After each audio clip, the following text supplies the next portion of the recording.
ABC 15 Arizona. Breaking news. And that breaking news we're tracking right now, a deadly crash closing a Valley freeway. The backups are significant for those coming from the East Valley, maybe heading to the airport or into the downtown area. We want to check in right now with our Adam Mincer, headed out to that scene there near the Loop 202 and 32nd Street, that westbound direction. Adam, what have you learned so far?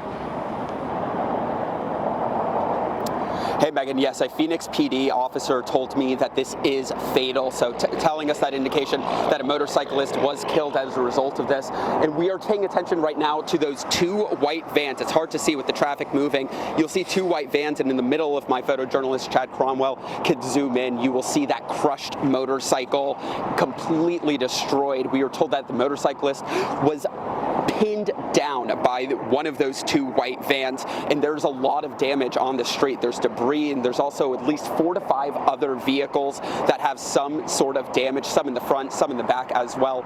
So we are trying to make sure that we're learning what this all led up to.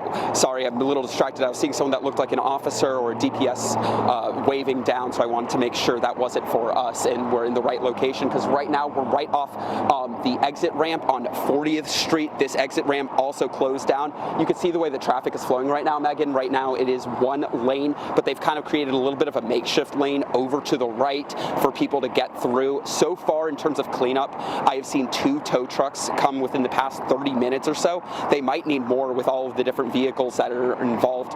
So we will be staying here to make sure we are caught up on that. And you were saying this right off the top, Megan, that this is causing a large backup. Actually, one of our reporters, Adam Collette, called me a short while ago to kind of, because he was stuck in this.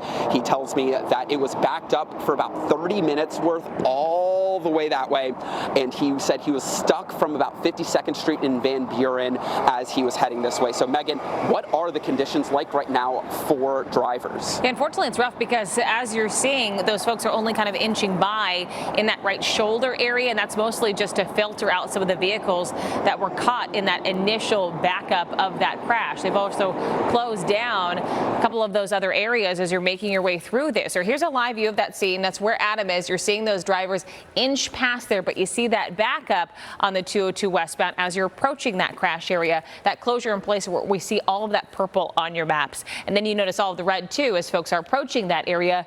They're running into those restrictions and having to merge off of the freeway. There are plenty of ADOT signs letting you know about this.